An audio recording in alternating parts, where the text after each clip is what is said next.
কাদরিয়া, চিশতিয়া, নকশবন্দিয়া, মুজাদ্দিদিয়া, আমাদের ফুরফুরা, জৈনপুরি সমস্ত সিলসিলায় 10 লতিফার তালিম দিয়ে থাকে। কেমন ঠিক না বেটি? সব জায়গায় আমাদের এই শশিনা সোনাকান্দা সতরা আড়াইভারি ধামতি ভারেলা পশ্চিম সিং কামেল্লা এই ফুরফুরার হুজুরের অনেক খলিফারা আছেন, ঠিক না বেঠিক? তাদের কিতাব খুলে দেখেন 10টি লতিফার তালিমের কথা আছে। এই 10 লতিফার তালিম মদিনার জামাতও দিয়ে থাকে। 10টা লতিফার মধ্যে আল্লাহর জিকির শিক্ষা করে, 6টা লতিফার মধ্যে নূর জারি করে। 6 জন পয়গম্বরের জিয়ারত হওয়ার পরে সেই লোকটা লাহুত পর্যন্ত ভ্রমণ করতে পারে। জোরে বলো সুবহানাল্লাহ। আমরা আজকে যেমন ঢাকার ময়দানে মদিনার জামাতের ডাকে একত্রিত হয়েছি, কাল হাসরের ময়দানে মদিনার জামাত নিয়ে আমার নবীর সঙ্গে একত্রিত হতে রাজি আছি কিনা? হাত তুলে বলো নারে তাকবীর, নারে রিসালাত। মদিনার জামাত, মদিনার জামাত, মদিনার জামাতের আলো, মদিনার জামাতের আলো, নারে তাকবীর। সকল বলুন আলহামদুলিল্লাহ। এলেম 2 রকমের। কয় রকমের? এলেম 2 রকমের। একটা এলমে মুআমেলা আর একটা এলমে মুকাশেফা। দেখিয়া শুনিয়া পড়িয়া অনুভব করিয়া যে এলেম শিক্ষা করা যায় এটার নাম হইল মুআমেলা। আর কলবের মাধ্যমে যে এলেম শিক্ষা করা যায় এটাকে বলা হয় মুকাশেফা। ফাযালিকাল ইলমুন নাফিউ। মুকাশেফার ইলমই তোমার উপকারী ইলম। জোরে বলুন সুবহানাল্লাহ। কে বলেছে? আল্লাহ রাসূল বলেছেন। জোরে বলুন সুবহানাল্লাহ। আল্লাহ রাসূল বলেছেন মুকাশেফার ইলম তোমার উপকারী ইলম। আল্লাহ রাসূল কি আল্লাহতে না জান্না কইছে? আল্লাহ থেকে জান্নাই কইছে। কি রকম জান্না কইছে? হে বন্ধু আমার, আল্লাহর কোরআনে আল্লাহ বলেন ইয়াউমা লা ইয়ানফাউ মালু ওয়ালা বানুন ইল্লা মান আতাল্লাহা বিকালবিন সালিম। হে পৃথিবীর মানুষ, তোমরা শোনো, এমন একটা দিন তোমার সামনে আসবে যেদিন তোমার ছেলে, মেয়ে, স্ত্রী, পুত্র, ভাই, বন্ধু, আত্মীয় স্বজন তোমার কোনো উপকার করতে পারবে না। টাকা পয়সা, দালান কোঠা, জায়গা জমিন কোনো উপকারে আসবে না। সারা পৃথিবীর রাজা বাদশাহ যেদিন তোমার কোনো উপকার করতে পারবে না, সেদিন তোমার একমাত্র উপকারী একটি মাত্র বস্তু, সেটা হলো কালবে সালিম। আর এই কালবে সালিম যদি লাভ করতে হয় তাহলে আল্লাহর ওলিদের সহবতে বসতে হবে। জোরে বলুন সুবহানাল্লাহ। কি বলেন, ঠিক না বেটি? আজ বর্তমান পৃথিবীতে মুসলমানদের বিভ্রান্তির একমাত্র কারণ আমরা কলব সম্পর্কে অসচেতন হয়ে গেছি।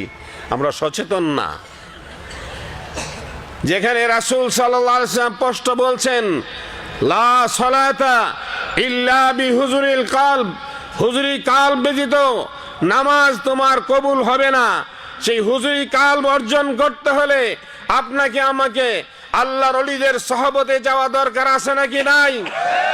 সুদ বন্ধ করতে হলে, ঘুষ বন্ধ করতে হলে, বেপরদা বন্ধ করতে হলে, বেবিচারি বন্ধ করতে হলে আল্লাহর ওলিদের দরবারে গিয়ে তওবা করে কলবের জিকির শিক্ষা করতে হবে। তাহলে তোমার কলব যদি ইমানদার হয় তাহলে তোমার সমস্ত শরীরই ইমানদার হয়ে যাবে। আপনি শুধু ওয়াজ করে আর জোর করে শাসন করে আপনি কখনো মানুষকে সুদ থেকে ফিরাইতে পারবেন না, ঘুষ থেকে ফিরাইতে পারবেন না, মদ থেকে ফিরাইতে পারবেন না। আপনার মন যতক্ষণ না ফিরবে, কি বলেন, ঠিক না বেটি? আপনার মনে যদি না চায় তাহলে আপনাকে জোর করে কেউ খাওয়াইতে পারবে না। মন পরিবর্তন করার জায়গা কোনটা? আল্লাহর ওলির। মন পরিবর্তন করার নিয়তটা তৈরি হয় কোন জায়গায়? আর নিয়াতু হিয়া ইরাদাতিল কলব। মানুষের যত নিয়ত আছে সমস্ত নিয়ত নির্ভর করে তার কলবের মধ্যে। তার অন্তরে আগে নিয়ত সৃষ্টি হয়, তারপরে হাত দিয়ে ধরে, চোখ দিয়ে দেখে, কান দিয়ে শোনে, পাও দিয়ে চলে, সমস্ত ক্ষমতা তখন সে আপনার নিক্ষিপ্ত করে যখন তার নিয়ত ঠিক হয়ে যায়। কি বলছি আমি ঠিক? তাহলে নিয়তকে শুদ্ধ করার জন্য একমাত্র জায়গা হইল বান্দার কালব। এই জন্য রাসূল সাল্লাল্লাহু আলাইহি সাল্লামের স্পষ্ট হাদিস রয়েছে, ইন্না ফিল জাসাদি মুদগাতান ওয়া ইযা সালুহাত সালুহাল জাসাদু কুল্লুহু ওয়া ইযা ফাসাদাত ফাসাদাল জাসাদু কুল্লুহু আলা ওয়া হিয়াল কলব। জোরে বলুন সুবহানাল্লাহ। যার কলব ভালো সে মানুষ ভালো, যার কলব খারাপ সে মানুষ খারাপ। ঠিক না বেঠি? মুখে কয় একটা, ভিতরে আরেকটা। কিন্তু আমি ঠিক কি কন? মুখে একরকম বাহিরে আরেক রকম হইলে তারে কি কয়? মুনাফিক। মুনাফিক কি জান্নাতে যাবে? ইন্নাল মুনাফিকিনা ফিদ দারকিল আসফালি মিনান নার। মুনাফিক জাহান্নামের তলদেশে ঠাইসা তারা হবে। তো যা হোক, আমরা বাবাজিরা ওয়াজ নসিহত উলামায়ে কেরামের কাছ থেকে অনেক শুনেছেন। আমরা এখানে মদিনার জামাতের ডাকে একত্রিত হয়েছি। আজকে সারা বাংলাদেশের বিভিন্ন এলাকা থেকে আপনারা এসেছেন। আমরা মদিনার জামাত নিয়ে বিভিন্ন বাংলাদেশের বিভিন্ন জায়গায় যাই বিচ্ছিন্নভাবে। ঢাকাতে আমরা সবাই একত্রিত হয়েছি একে অপরের ভাই। কি বলছেন বেঠিক? আমরা সকলে মদিনার জামাতের ভাই। আমরা আজকে যেমন ঢাকার ময়দানে মদিনার জামাতের ডাকে একত্রিত হয়েছি, কাল হাসরের ময়দানে মদিনার জামাত নিয়ে আমার নবীর সঙ্গে একত্রিত হতে রাজি আছি কিনা? হাত তুলে বলো নারে তাকবীর, নারে রিসালাত। মদিনার জামাত, মদিনার জামাত, মদিনার জামাতের আলো, মদিনার জামাতের আলো, নারে তাকবীর। সকল বলুন আলহামদুলিল্লাহ। আমার বাবাজিরা, আপনি যদি ভালো হন, আপনার পরিবার পরিজন ছেলে মেয়ে সবাই ভালো হবে। ঠিক না বেঠিক? আমরা দেশের মানুষ যদি ভালো হই, রাষ্ট্রও ভালো হয়ে যাবে। কি বলছি বেঠিক? জোর করে কিছু করা যাবে না। আল্লাহ রাসূল সাল্লাল্লাহু আলাইহি ওয়াসাল্লাম জোর করে ইসলাম প্রতিষ্ঠা করে নাই। আমার নবীজির আচার ব্যবহারে মানুষ মুগ্ধ হয়ে ইসলাম গ্রহণ করেছে। ঠিক না বেঠিক? সেই দিকে আলোচনা করার সময় নাই। এখন আমরা আমাদের সবচেয়ে দামি জিনিস যেটা, সেটা হলো আমাদের কলবকে চিনা দরকার। আছে কিনা? মানুষের সবচেয়ে দামি জিনিস হলো কলব। মানুষকে আশরাফুল মাখলুকাত হিসাবে মর্যাদা দেওয়ার একমাত্র কারণ হলো মানুষের কলব। আবার আল্লাহ পাক বলেন, আমি আসমানে জমিনে আমার কোরআন নাজিল করতে চেয়েছি, আসমান জমিন সেটাকে বহন করার ক্ষমতা রাখে না। এটাকে বহন করার ক্ষমতা আমি আমার বান্দার কলবের মধ্যে দিয়েছি। জোরে বলুন সুবহানাল্লাহ। এই জন্য কোরআনে আল্লাহ পাক বলছেন, কালেমা তাইয়্যিবা শুধু মুখে পড়লে হবে না, লা ইলাহা ইল্লাল্লাহু মুহাম্মাদুর রাসূলুল্লাহ, এই কলমা পড়লেই তুমি প্রকৃত ঈমানদার মুমিন মুসলমান হইতে পারবে না। কালেমা তাইয়্যিবা সম্পর্কে আমার আল্লাহ পাক কি ব্যাখ্যা করেছেন? কালেমাতান তাইয়্যিবাতান কাশাজারাতিন তাইয়্যিবাতিন আসলুহা সাবিতু ওয়া ফারউহা ফিস সামা। জোরে বলুন সুবহানাল্লাহ। হে পৃথিবীর মানুষ শোনো, এই কালেমা তাইয়্যিবা এমন একটি বৃক্ষের নাম, যেই বৃক্ষটা রোপণ করতে হবে তোমার কলবের মধ্যে, আর যার ডালপালাগুলি আল্লাহর আরশ পর্যন্ত বেষ্টিত হবে, যার শিকড়গুলি সাত জমিনের তলদেশে তাহাতা সারা পর্যন্ত পৌঁছে যাবে। জোরে বলুন সুবহানাল্লাহ। এই জন্য মুসলমানের ক্ষমতা শুধু জমিনে নয়, মুসলমানের ক্ষমতা আল্লাহ পাকের লাহুত পর্যন্ত আর তাহাতা সারা পর্যন্ত। জোরে বলুন সুবহানাল্লাহ। এই জন্য কিতাবে লেগেছে, মিয়ানে আশেক মাশুক এশকে রাম জিস, মিয়ানে আশেক মাশুক এশকে রাম জিস, কেরামান কাতিবিন রাহম খবরনিস। ও দুনিয়ার মানুষ, একদল মুমিন মুসলমান আছে, চক্ষু বন্ধ করে তারা এমন দেশে ঘুরে বেড়ায় রে আরে যেই দেশের খবর দুই কাদের ফেরেশতাও বলতে পারে না। সুবহানাল্লাহ। সেই নিয়ামত মদিনার জামাতে পাওয়া যায়। তাই বাবাজিরা, আপনারা অনেকেই জানেন, মদিনার জামাতে যারা পূর্ব থেকে আসেন অনেকেই জানেন, আপনার কাদরিয়া, চিশতিয়া, নকশবন্দিয়া, মুজাদ্দিদিয়া, আমাদের ফুরফুরা, জৈনপুরি সমস্ত সেলসেলাই 10 লতিফার তালিম দিয়ে থাকে। কেমন চিনে বেটি? সব জায়গায় আমাদের এই শশিনা সোনাকান্দা সতরা আড়াইভারি ধামতি ভারেলা পশ্চিম সিং কামেল্লা এই ফুরফুরার হুজুরের অনেক খলিফারা আছেন, ঠিক না বেঠিক? তাদের কিতাব খুলে দেখেন 10টি লতিফার তালিমের কথা আছে। এই 10 লতিফার তালিম মদিনার জামাত দিয়ে থাকে। 10টা লতিফার মধ্যে আল্লাহর জিকির শিক্ষা করে, 6টা লতিফার মধ্যে নূর জারি করে। 6 জন পয়গম্বরের জিয়ারত হওয়ার পরে সেই লোকটা লাহুত পর্যন্ত ভ্রমণ করতে পারে। জোরে বলো সুবহানাল্লাহ। হযরতে বড় পীর আব্দুল কাদের জিলানী বাগদাদী রাহমাতুল্লাহ আলাইহি বলেন, হে পৃথিবীর মানুষ, তোমরা শুনে রাখো, আমি আব্দুল কাদের আল্লাহর জিকির করে এমন একটি মাকাম অর্জন করেছি, আমি যদি হাত তুলি আকাশের দিকে, আমার হাত আল্লাহর আরশ পর্যন্ত চলে যায়। আমি যদি কদম নেই, একটা কদম থাকে জমিনে, আরেকটা কদম চলে যায় জান্নাতের দরজায়। আরো বলেন, আমি যদি মাসিকে থাকি, আমার কোন মুরিদ যদি মাগরিবে থাকে, আমি মাসিক থেকে মাগরিবের মুরিদের কাপড় পরিধান করাই দিতে পারি। কি বলেন, ঠিক না বেটি? এই ক্ষমতা দিয়েছে কে? জোরে বলেন, কে? এই ক্ষমতা মাটির মানুষের ক্ষমতা নয়, এই ক্ষমতা হইল রুহের ক্ষমতা। মানুষের দেহের ভিতরে একটা রুহ আসেনি?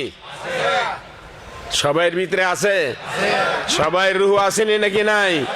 আছে। আপনারা স্বপ্ন দেখেন না? এমন কেউ আছেন জীবনে স্বপ্ন দেখেন নাই? সবাই দেখেন। এটা আল্লাহ পাকের একটা কুদরত। আল্লাহ পাক বুঝায়, হে বান্দা, তুমি চিন্তা করো না, তোমার দেহের ভিতরে আরেকটা নূরের দেহ আছে। এই মাটির দেহের ভিতরে আরেকটা নূরের দেহ আছে নাকি নাই? আপনি ঘুমাইছেন, স্বপ্নে দেখতেছেন আল্লাহর ঘর তওয়াফ করতেছেন, নাতি ডাক দিছে, দাদা পেশাব করমু। আপনি বলেন, নাতি কি কাজটা করলি? আজকে 30-40 বছর পর্যন্ত মক্কা মদিনা যাওয়ার জন্য কাঁদতেছি, কোনোদিন যাইতে পারি না। আজকে মক্কা শরীফে আল্লাহর ঘরটা তওয়াফ করতে ছিলাম, তুই আমার এমন সময় ডাক্তার দিয়ে ফেললি। নাতি কয়, তোমার মাথা নষ্ট হয়েছে, ঠিক না? বাংলাদেশে ঘুমাইয়া তুমি মক্কা শরীফ দেখো, ঠিক না বেঠি? কিন্তু স্বপ্নে মানুষ যাইতে পারে কিনা? আর যেরকম যাইতে পারে কিনা? যাইতে আর আইতে কোনো প্লেন লাগে? প্লেন লাগে না। সময় লাগে কিরকম? 1 সেকেন্ডের মধ্যে। এই জন্য বলা হয়, ও দুনিয়ার মানুষ, এমন একটি নূরের দেহ তোমার শরীরের মধ্যে আছে। আল্লাহর জিকির করলে ওই দেহটা, মান আরাফা নাফসাহু ফাকাদ আরাফা রাব্বাহু, তোমার প্রভুকে যদি চিনতে চাও, তোমার ওই দেহটার পরিচয় তুমি লও। ওই দেহটার গতি সম্পর্কে তুমি জানো। আলোকের গতি প্রতি সেকেন্ডে 1,86,000 মাইল, তার চাইতে অধিক গতি সম্পন্ন তোমার এই রুহ বিচরণ করতে পারে। সেই রুহুর মালিক যদি তুমি হতে পারো, তাহলে একটা মুহূর্তের ভিতরে তুমি আমার আল্লাহর আরশ পর্যন্ত ভ্রমণ করতে পারবে। সেই এলেমটার নাম হলো মারেফাত। আজ বর্তমানে আমাদের এমদাদুল সাহেব যে বলছেন যে আজ বর্তমানে বাংলাদেশে এতিম পীরের কারখানা। কি ঠিক না? ঠিক। বাপ পীর ছিল, ছেলে এখন পীর হয়েছে, মৌলবি জিকির করতেও জানে না। কি ঠিক? কিভাবে জিকির করতে সেটাও জানে না। সে কিসের মারেফাত শিক্ষা দিবে? মারেফাত এটা অনেক উচ্চ স্তরের এলেম, এটা সাধারণ এলেম নয়। বই পুস্তক পড়ে আপনি আলেম হইতে পারেন না। কেমন ডক্টরেট কয়জন হয়? পিএইচডি কয়জন পাস করে? বই আছে, স্কুল আছে, কলেজ আছে, তারপরেও তো হয় না। ঠিক না? ঠিক। আর যেখানে বই নাই, খাতা নাই, কলম নাই, একমাত্র মহব্বতের বিনিময়ে যে এলেম শিক্ষা করা হয়, এটা হলো মারেফাতের এলেম। জোরে বলেন সুবহানাল্লাহ। আরো জোরে বলেন সুবহানাল্লাহ। মহব্বতের আপনার মারেফাতের এলেম কলম দিয়ে শিক্ষা করা যায় না, বই পুস্তক দিয়ে শিক্ষা করা যায় না, জিকির করে শিক্ষা করা যায় না, এটা মহব্বতের বিনিময়ে পাওয়া যায়। এই জন্য কিতাবে লিখেছেন আল্লাহ পাকের মারেফাত অর্জন করতে হলে দুইটা নেয়ামতের দরকার হবে, একটা হলো সহবত, আরেকটা হইলো মহব্বত। এই দুইটা পাখা যার থাকবে সে আল্লাহ পাকের আরো জগৎ ঘুরে বেড়াইতে পারবে। জোরে বলো সুবহানাল্লাহ। শুধু মুরিদ হইলে হবে না, আপনাকে মহব্বত থাকতে হবে এবং তার সহবতে বসতে হবে। সহবতে সালে তোরা সালে কুনাদ, সহবতে সালে তোরা সালে কুনাদ, সহবতে তালে তোরা তালে কুনাদ। এক জামানা সহবতে বা আউলিয়া বেহতের সদ সালে তাআত বেরিয়া। হক্কানি আল্লাহর ওই দরবারে যদি তুমি বসো, তার একটা নজরের দ্বারা তুমি 100 বছর রাস্তা পার হয়ে যাবে। জোরে সুবহানাল্লাহ। 100 বছর বেরিয়ে ইবাদত করে যেই মাকাম যেই দরজা তুমি হাসিল করতে না পারবে, আল্লাহর ওলিদের সহবতের বিনিময়ে একটা নজরের দ্বারা তুমি 100 বছরের রাস্তা পার হইয়া যাবে। আল্লাহ পাক যেন আমাদেরকে সেই নিয়ামত অর্জন করার তৌফিক দান করে। সেই মদিনার জামাত সেই এলেম বিতরণ করতেছে, তাই মদিনার জামাতের খানকার সঙ্গে, মদিনার জামাতের খোলাবাদের সঙ্গে যেখানে যেখানে খানকা আছে সেখানে তালিমে বসবেন, একটু জিকির আজকার করবেন, মোরাকাম মুশাহাদা করবেন, আপনি একজন আল্লাহর ওলি হয়ে কবরে যাবেন।